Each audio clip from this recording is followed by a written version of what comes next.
Hello and welcome back to the channel Held Dominance. Anthony here. Please remember to like and subscribe, and also click that notification bell if you're enjoying what you're seeing and if you want to see more. Coming up in this episode, round 27 games featuring Huddersfield Giants and Wakefield Trinity, while Wigan Warriors play Catalan Dragons. So here it is, the last round of the regular season in Betfred Super League. Round 27 kicks off with 2 games on Friday night. We are going to see 2 of the top 3 play each other in the second game. But first we have this game, Huddersfield Giants versus Wakefield Trinity. Both sides are in West Yorkshire, and a West Yorkshire derby with very little to play for other than local pride, with both sides securing their position in the table already, with Huddersfield setting a 3rd place finish, their 2nd highest ever, and Wakefield remarkably settling in at 10th place after spending most of the year battling to stay above 12th. For Wakefield, this represents a chance for them to maintain their momentum so that they have something to build on for 2023. As for Huddersfield, they can pick up a 12th win of the season, generating momentum going into the playoffs. Although Wakefield are in good form at present, Huddersfield are a well-oiled machine rolling into the playoffs, and if they stick to their processes, will most likely win this game. But you can never write off the Wakefield Trinity, as they're looking for another place in the league table. There's an opportunity to go 9th after this round of fixtures. And with that, here are the 2 sides that are going to be playing out this round 27 game. Huddersfield welcome back Chris McQueen, Seb Ikehefo and Michael Lawrence to the mix in the 21-man squad named earlier this week, while Theo Barge remains absent with a head knock against Leeds. Which means, aside from a couple of changes, Huddersfield Giants come into the game as full strength as possible. To here, Ash Golding and Innis Senior will be the back 3, with Ricky Litelli and Toby King in the centres. Will Price will partner Ollie Russell in the half-backs role, while Nathan Mason starts with Oliver Wilson at the prop forwards. Danny Levi at acting half-back, with Josh Jones and the aforementioned McQueen getting involved in the squad, and Matty English will be loose forward. On the bench though, Seb Ikehefo is on the bench with Michael Lawrence, Jack Ashworth and Adam O'Brien looking to provide fresh impetus. For Trinity, Jacob Miller, Titaru Arona, Yosef Aldin and David Fafita could all make their farewell appearances in this game as they all head to head past us new. There is still no Liam Hood through suspension, while Liam Kershaw comes back into the mix. Unfortunately, they are without Liam Kay, who suffered an injury earlier in the week. But looking at the squad, Lee Kershaw does start, but Corey Hall goes back into the centre position with Lee Gaskell. Jamie Shaw could possibly play his last game for Trinity, despite interest for a permanent move to the club. Lewis Murphy has been on fantastic form, and he will be on the wings. They are going full out Trinity and named their best team that they could, with Jacob Miller and Mason Lionel starting their game. Tini Arona does start forward, as well as Yusuf Aldin, with Jordy Crowther acting halfback. Kalepi Tanganoa and Matty Ashworth as second rowers, with Eddie Batty going in at loose forward. David Fafita, Harry Bowles, Rob Butler and Isaac Shaw all make up the bench. That's perfect preparations go. This game against Wakefield for Huddersfield is an absolute must. After Ricky Litelli offloaded in the tackle, Ollie Russell said go, go, go to Innis Senior, who went in the left corner after a great run. Next, it was Yusuf Aydin with his first try for Wakefield, badging over after a Jordy Crowther play the ball. But a penalty for Will Price to put over gave the lead back to Huddersfield. Kalepi Tanganoa's gets on the end of a great run and scores in the corner after handing off to Ilala here. A Will Price break sees the ball go wide to Ash Golding, but he is forced into touch. Tanganoa was severely injured in the second half, and a long delay happened for Huddersfield. But Huddersfield were the next to get the points on the board, as Innis Senior went in once again. This time it was Matty Ashurst who got on the end of a Jacob Miller kick to score in the left corner to give Wakefield the lead once again. Will Price adds another penalty to tie up the game, and the game went into golden point extra time.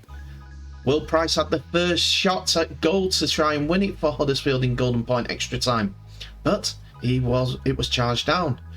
Next, Adam O'Brien found Russell for his attempt, but his kick went wide.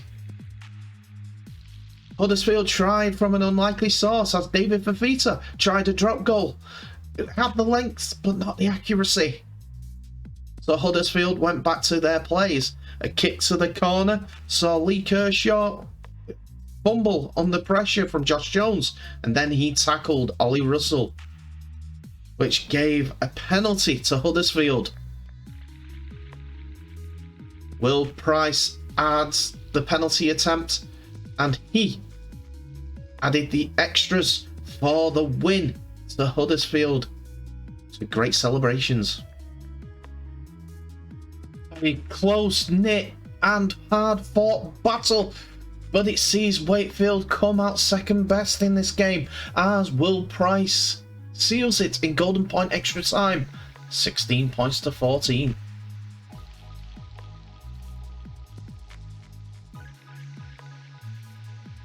So our second set of highlights come from Wigan Warriors and Catalans Dragons, as second place versus third place face each other in what could be a dress rehearsal for the eventual semi-final. Wigan again conclude their season against Catalans as they did last year, hoping for a similar result as they build momentum towards the semi-finals. Some gloss has been taken off the fixture by Catalans as they took the same approach from Wigan's example against OKR, naming a rested and young team as their starting lineup. This will stop Wigan looking to build nicely into the Knockout Rugby League. Looking at the teams in general, with some of the young players in Catalan's squad, it seems like there was only one winger even with the size of Wigan's forwards and the speed of their outside backs. Could get ugly, but will provide vital experience for these French young players. So here are the teams. First of all, we'll look at Wigan, who have made 12 changes from their youthful squad that they named against OKR, and with the return of Thomas Luluai to the side acting as the headline. The star duo of Bevan French and Jai Fields are back, whilst Sam Halsall and co seemingly drop out. So it will be a tall order for the Catalans Dragon youngsters. Jai Fields, Bevan French, Jake Bibby, Kai Pearce-Paul and Liam Marshall are the backline, in which is probably the strongest Wigan Warriors backline this season. We have Cade Cuss and Harry Smith at halfback, Brad Singleton and Cade Ellis both start as the forwards, but with no Sam Powell, Brad O'Neill continues at acting halfback. Willie Isa and John Bateman are second rowers, while Morgan Smithies is at loose forward. No Liam Farrell yet again, as he's recovering from that knee injury. Tommy Luluai doesn't get included in the 17 as he finds his way onto the bench, with Patrick Margot, the returning Ethan Havard, and Mike Cooper completing the bench. For the Dragons, 12 is also the magic number, with a potential 12 debuts being the thought in the French side. And only one player from the first 12 numbers available in Josh Drinkwater starting for the team. Remarkably, Catalans have named squad numbers 35 to 46. This comes after Catalans secured a place in the top 4 last week. So, While we have in the team from Catalans players like Romain Franco, Artur Romano, Cesar Rouge, Josh Drinkwater, Taiki Chan, Corentin Lecam, and Matthew Koza, of the names that we've seen before, there are 10 outside of that are not. Mike Parenti is on one wing with Maxime Jobe and Tanguy Zenon all being included in the back row. Up front, they have Bastian Schimone, Hugo Tisson, Leo Laurent, all starting on the pitch in what is a very, very young French side. Hugo Salabio is on the bench with Lucas Riba, Leo Long, and Non Castano are the bench players. We'll have to see what these players are like during the game. Tommy Lulai leads the Wigan team out through their Robin Park training complex, which is not too far from the stadium, which is something different and a little bit more exposure for the fans to get involved with the players. I like this a little bit, and hopefully it's something that they'll continue. Wigan Warriors tonight are led out by Tommy Lulai. Last ever regular season game at the DW Stadium before the playoffs. But look at who they brought with. All their kids. It's all their family. It's a good touch by Wigan Warriors. Last game, getting them all involved.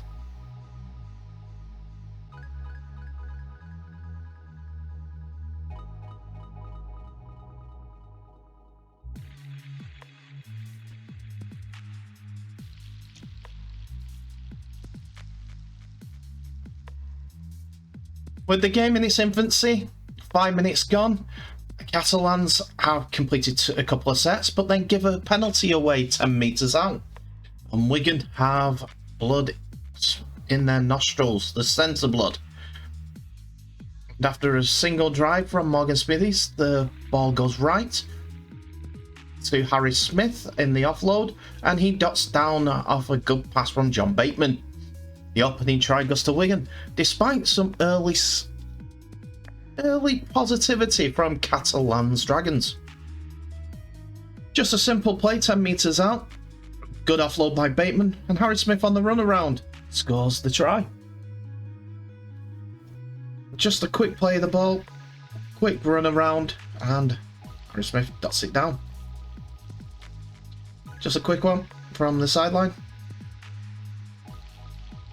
Basics, but no covering over, and the cover not too strong. Smith adds the extras, and he's 6-0. Jenna Brooks has reported that Liam Farrell has a low-grade ACL injury and could be out for the rest of the season. It's touch and go, the Wigan medical staff are saying. The young Catalan side being put under pressure, and a ball thrown back on the inside is caught by Harry Smith, and he thought it was in for a second, but the linesman flag is up. The French side got away with one, as look, doesn't touch the line at all at that point. But the next view shows you why the linesman give it. Not this one, the next one. It's not out of touch. There, his foot touches the line. But watch the linesman's head. He's looking down at the feet, doesn't see the offload, and he's only looking at the feet. They get a reprieve though, as Brad Singleton knocks on in the tackle. Good contact by the French club, and then bands on the ball slightly, but they get away with it. The Catalan side are starting to feel the energy sap out of them as we're coming up to the 30-minute mark. And after a ball back inside by Cade Custer, Ethan Havard, he found Cade Ellis, who went in just left of the posts for a rare try for the Australian in Wigan colours. A really, really well put together try, and just using the gaps, and Wigan found a couple for Ethan Havard and Cade Ellis to go over. Rather simple, an inside ball by Cade Cust. Ethan Havard passes it to Cade Cust, and Cade Ellis, and he goes under the post. Simple put. It was a set play, yes, but they identified the gap quite early. At half time, it is Wigan 24 points to 0, as Harry Smith has been perfect with a boot. Catalans Dragons just got tired as the half grew on.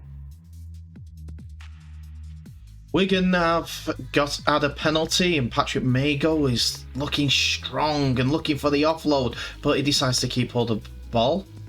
And while the focus is on Tommy Lulai, and he takes a tackle, the next tackle for the Wigan Warriors is very, very sloppy.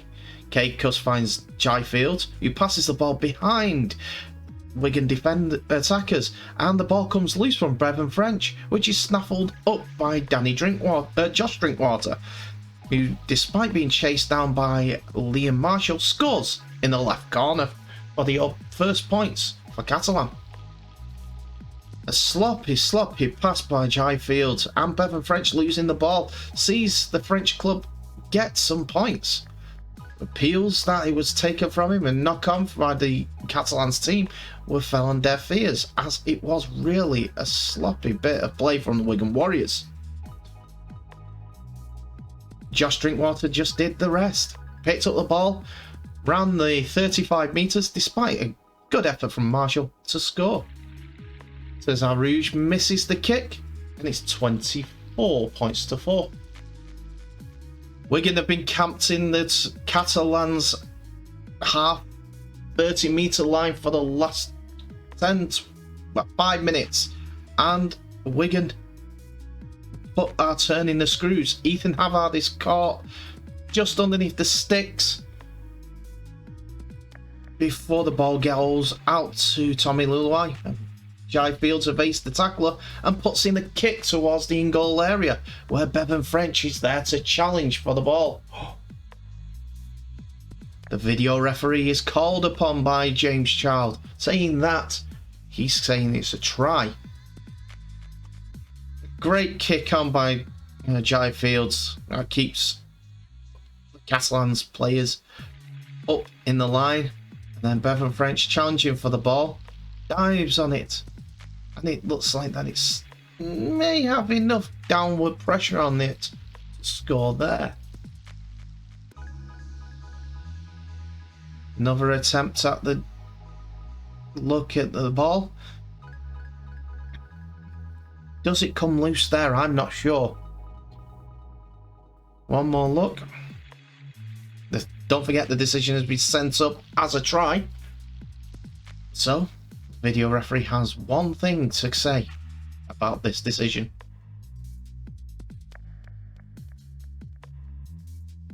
It's a try to Wigan.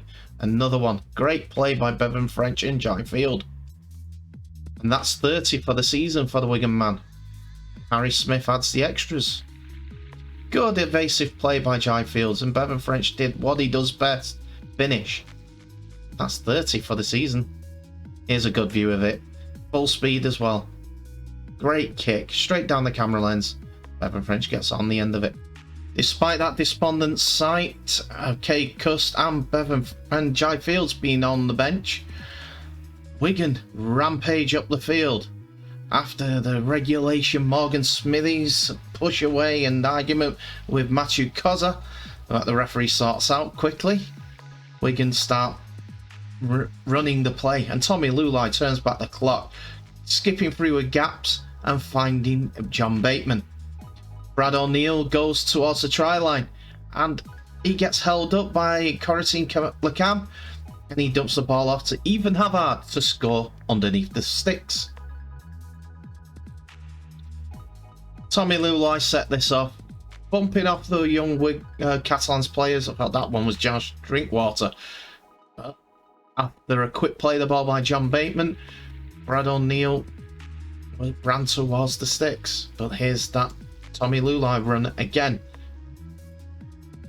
Now for the quick play of the ball by Brad O'Neill. And he draws in 4 Catalans players. So Ethan Havard gets the ball off a drop-off, and he scores underneath the sticks. Good effort by the Wigan wing hooker. Havertz there, Johnny on the spot. Conversion from Harry Smith. Adds it to 36 points to 4. That Ethan Havertz goes close for Catalans. The ball is shipped out to the right edge from Wigan, and Harry Smith's offload finds Tommy Lulai, who passes it to Bevan French. And onto Kai Pearce-Paul, whose rampaging run is held up just before the line. And Jake Bibby dives over the try line from the acting half-back position to score. Great effort from Bibby. Scrambling defence from Catalans, which hold up the Wigan man. And to help him out, Jake Bibby went on the first tackle. It was initially the last, but Josh Drinkwater had his hand on the ball, so Bibby dived over, taking 2 Catalan players over with him and getting the ball down, according to the referee. Harry Smith adds the extras, and it's 42 points to 4. Ball down there. Wigan are camped on the Catalans try line once again, and it's a great pass by Harry Smith that finds Bevan French, who goes over in the corner for his 31st try of the season, and it was on the last tackle as well. Great effort from Wigan's attack. Unless Kensio has a wow of a game against Warrington next time out, Bevan French is 31. Will see him the top try scorer of the regular Super League season. Great effort from Wigan and a great pass from Harry Smith. Smith adds the extras, and it's 48 points to 4 to Wigan.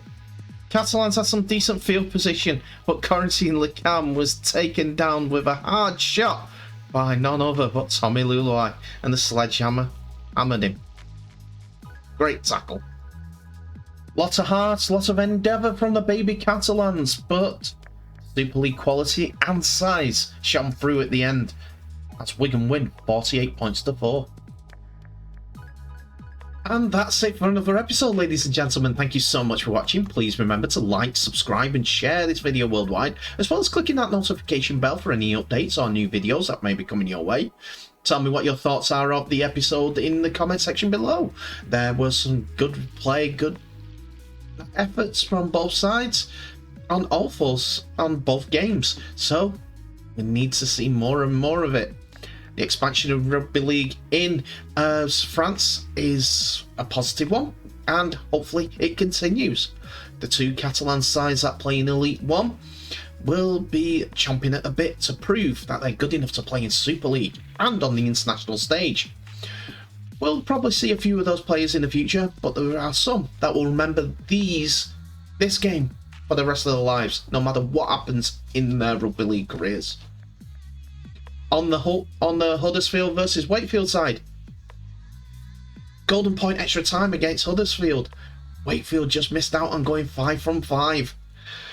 Damn, unlucky to Wakefield. Fantastic end to the season, but that's what they always seem to do. I'll talk about them more in the future. Anyway, thank you so much for watching. Please remember to share this video worldwide. But in the meantime, please stay safe. I wish you all the best, and I'll see you in the next episode.